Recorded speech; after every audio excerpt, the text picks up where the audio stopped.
Hey everyone, and welcome back. We're diving deep into something a little different this time. Oh. Yeah, the fool. The fool, huh? Yeah, the archetype of the fool. Interesting. We've got this piece called The Fool's Secret, Living in the Moment with a Smile.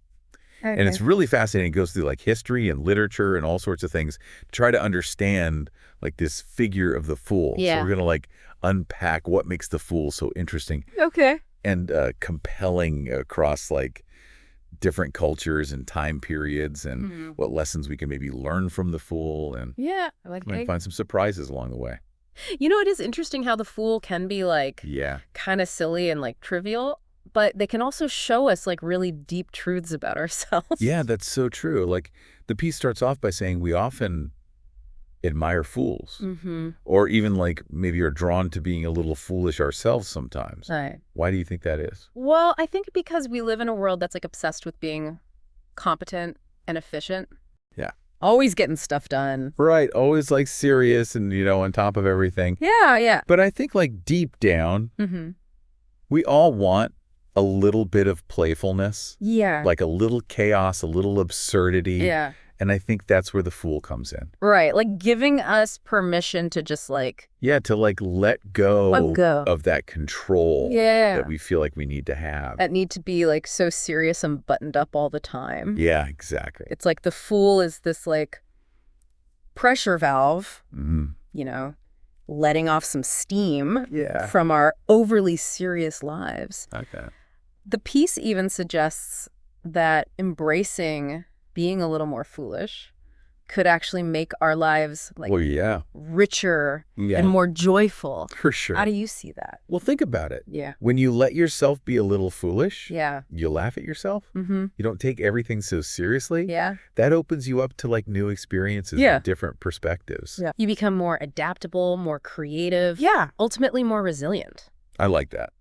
So the piece then looks at like the etymology of the word fool. Okay.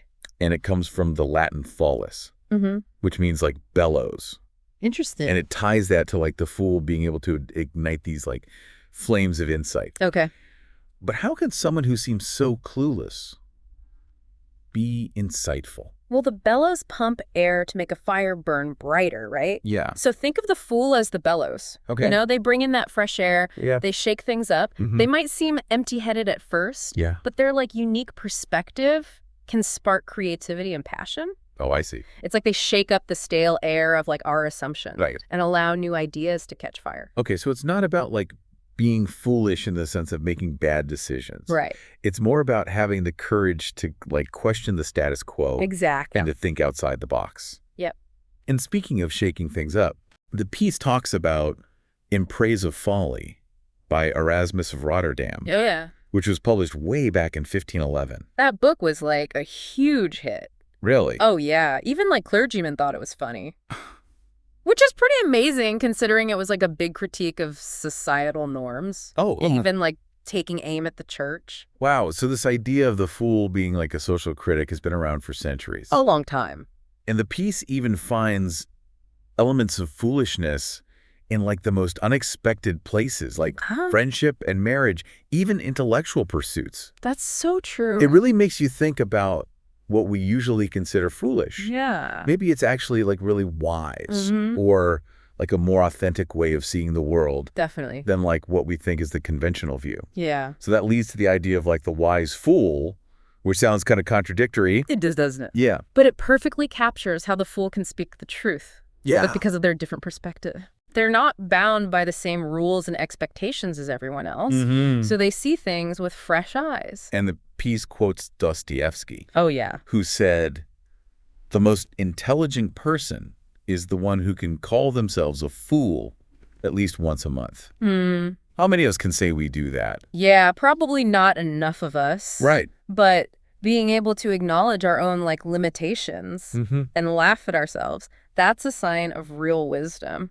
That reminds me of Socrates. Oh, yeah. Whose whole philosophy was based on like knowing that he didn't know everything. Right. Like he's like the ultimate wise fool. Yeah, totally. And his Socratic method was all about exposing the foolishness of people who thought they knew everything. Oh, yeah. by asking them questions. Right. And you see that kind of foolishness today, too. People thinking they know it all. Yeah, it's like the more we learn, the more we realize we don't know anything. Exactly. So the fool isn't just like a silly character. Right. They represent like a way of thinking. Yeah. Way of being. They remind us to question things. Yeah. To be open to the unknown. And to like find joy in the unexpected. For sure. And the piece talks about like two types of fools. Okay. The born fool and the professional fool. I like that. Can you tell us a bit more about that? Yeah. So the born fool is naturally like kind of lacking in social awareness. Okay. Maybe a bit naive. But they often stumble upon the truth without realizing it. Oh, wow. They're like the lovable, innocent character. Yeah. And then you have the professional fool. Okay. Like the court jester. Okay. Yeah. Their job is to like yeah.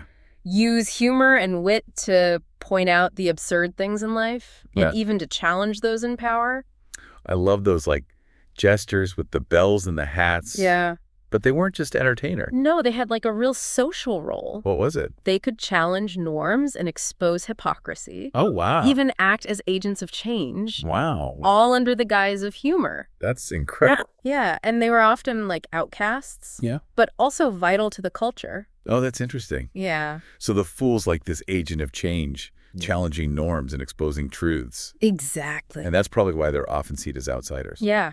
They represent the values and ideas that society has rejected. Right. The stuff that makes people uncomfortable. Yeah, because it challenges the status quo. But those are often the things that help a culture grow. Oh, yeah, for sure. Think about all the movements that started with just a few people saying, hey, this isn't right. We need to change this. Those people were seen as fools. Yeah. Troublemakers. But their courage changed things. Absolutely. It's like they're the canary in the coal mine. Yeah. Warning us about the dangers of just blindly following conventions. Right. Or ignoring problems. Yeah, but their voice can like plant the seeds for change. Yeah. And those seeds eventually grow into something new. Now, we talked about Ivan the Fool earlier. Yeah. But I want to go back to him for a second. The piece uses him as an example of how the fool can be unexpectedly wise. What is it about Ivan that makes him such a great character? Well, Ivan is fascinating because he has this like childlike innocence and simplicity that actually leads him to success. Interesting. Like while his brothers are all chasing after wealth and power, Ivan's happy with his simple life. Yeah. Taking care of his family and working the land. And in the end, it's his genuine heart and honesty that makes him the hero. So it's not about being clever or manipulative. No. It's about being good. It's about being authentic. I think we all kind of want that. That's simplicity. Yeah, a life that isn't all about ambition and impressing other people. Definitely. Maybe that's true wisdom. And recognizing that we're all connected. Yeah. Appreciating the simple things. Yeah. Treating everyone with kindness. Yeah, and that reminds me of what we were saying earlier about the fool's ability to live in the moment. Oh, yeah. They see things without all the fear and expectations. Yeah, like it's the first time. It's like they're constantly in awe and wonder. Yeah. Which is something we lose as we get older. Yeah, we get bogged down with responsibilities and worries. Yeah, for sure. But when we're present, yeah, we can experience everything with fresh eyes. Right, and that lets the fool face the unknown with courage and curiosity. Yeah. They're not weighed down by the past or worried about the future. Right, they're just present. It's a good reminder for all of us. It is, isn't it? To let go of the need to control everything, to stop overthinking and just be and to experience life with that same wonder. That childlike wonder. Yeah. It's powerful. It is. And speaking of journeys, yeah, we can't forget about the Fool card in tarot. Of course. The piece talks about how it represents new beginnings and the Fool's journey of self-discovery. Yes. So tell me more about that. Well, the Fool card isn't just about physical journeys. Yeah. It's a metaphor for life. Okay. It's about stepping into the unknown with a sense of wonder, even if you don't know what's going to happen, like setting off on a road trip without a map. Just trusting your gut. Yeah, exactly. Wow. The Fool card encourages us to embrace everything life throws at us, the good and the bad, because it's all an opportunity for growth. And if you look at the imagery on the card, the Fool is usually standing on the edge of a cliff. Right. About to like jump into the unknown. Take that leap of faith. It's scary, but also exciting. It is, isn't it? Yep. That's the beauty of it. Yeah. Embracing that mix of fear and excitement, trusting that even if we fall, we'll learn something. The piece also says that the fool's journey is about embracing the cyclical nature of life. Yeah. Like how the number 0, which is associated with the Fool card, represents both beginnings and endings. Right. This infinite potential for renewal. That's a beautiful way to put it. So even when we mess up, yeah, we can always get back up and start over. With all the lessons we've learned. Exactly. Yeah. And that's what's so great about the Fool's perspective. What is it? They remind us that life is always changing. We're always growing. We're always becoming. Yeah, we're shedding old versions of ourselves. And embracing new possibilities. But we have to admit, yeah, the Fool's impulsiveness can get them into trouble. Oh, yeah, for sure. The piece doesn't shy away from that. Right. It's not all sunshine and roses. It's about finding that balance Yeah. between being spontaneous and wise. So how do we do that? How do we know when to listen to our inner fool and when to maybe hold back? That's the question, isn't it? It is. And one that I think we should keep thinking about as we explore this archetype further. For sure. Yeah, it's like finding that sweet spot.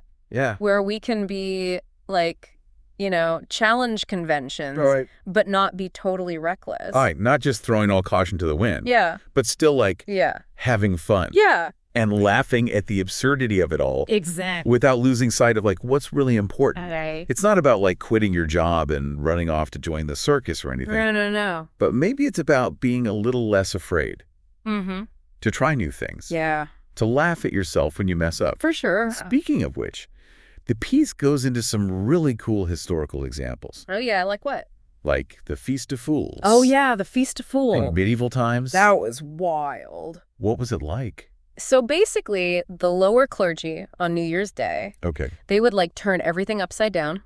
Really? Oh, yeah. They would mock authority figures, parody sacred rituals. Wow. It was like this total release. Oh, wow. For all their frustrations and desires. They were really letting loose. Oh, yeah. Embracing the absurd. That sounds like a much-needed break. It was. From the strictness of medieval society. Yeah. But didn't the church eventually try to shut it down? They did. Yeah. But the fact that it existed at all shows that humans have this deep need to let go of inhibitions. Right. And just be foolish. Yeah, just to let loose and be silly. It's like that same impulse that makes us love comedy and satire. Anything that lets us poke fun at the seriousness of life. Right. And then there's the court jester. Oh, yeah. Who could actually speak truth to power. Even to the king. I know. Jets. Wearing that mock crown and scepter, making fun of the king. It's hard to imagine that happening today. It is. It's like you wouldn't see that. No. But it shows how the fool, as a truth teller, was actually seen as important for keeping things balanced. Right. They could point out the emperor's new clothes. Oh, yeah. Without getting in trouble. Yeah. That's a good point. Yeah. I guess humor can be really powerful. Oh, yeah. For social commentary. Yeah. You can say things that might be too risky to say directly. Yeah, you can sneak it in there. And the piece talks about how the fool acts as an agent of change. Yeah. Challenging norms and exposing uncomfortable truth. Right, and that's why they're often seen as outsiders. Yeah, because they represent the stuff that society has rejected. Yeah, the things that make people uncomfortable. Yeah, because they challenge the way things are. But those are often the things that help a culture grow. It's true. Think of all the social movements. Yeah. That started with people saying, this isn't right. Yeah. We need to change this. They were seen as fools at the time? Yeah, troublemakers. Enough to change things. Their courage led to progress. Exactly. So it's like the fool is warning us about the dangers of just blindly following the rules. Yeah, or pretending that everything's okay. When it's not. Yeah, their voice can spark change. Now, we talked about Ivan the Fool earlier. Yeah. But I want to go back to him for a minute. The piece uses him as an example of how the fool can be wise in unexpected ways. Yeah, he's a great example. What is it about Ivan that makes him such a compelling character? Well, Ivan embodies this childlike innocence and simplicity that ultimately leads him to success. Okay. His brothers are all about wealth and power. Yeah, typical. Right. Yeah. But Ivan is content with his simple life. Mm-hmm. Taking care of his family, working the land.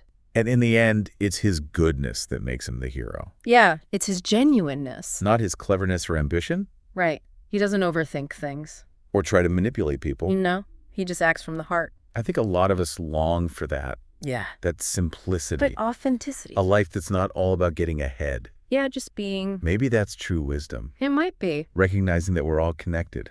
Yeah. Appreciating the simple things. The little things. Treating each other with kindness. Yeah. And it ties back to what we were saying earlier about the fool's ability to be present. Oh, yeah. To live in the moment. They see reality without all the fear and expectations. Like it's the first time they're seeing it. It's like they're constantly in awe. Yeah. And wonder. That sense of wonder. Yeah, something we tend to lose. As we get older, yeah. Get bogged down. Yeah, with responsibilities and worries. Yeah, exactly. But the fool reminds us to be present. To appreciate the moment. And when we do that, we can experience everything with fresh eyes. That allows the fool to face the unknown with courage and curiosity. They're not weighed down by the past. Right, or anxious about the future. They're just there.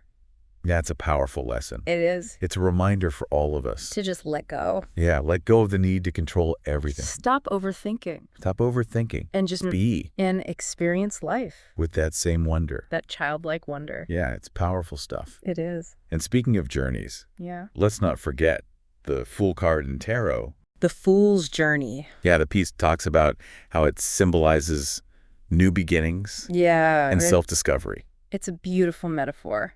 Tell me more about that. Well, the Fool card isn't just about, like, literal journeys. Right. It's about life. Okay. Like, stepping into the unknown with the sense of excitement, even if you don't know what's coming next. Yeah. Like, imagine going on a road trip without a map. Yeah, just trusting your intuition. Exactly. The Fool card encourages us to embrace all of it, the ups and the downs, because every experience is a chance to grow.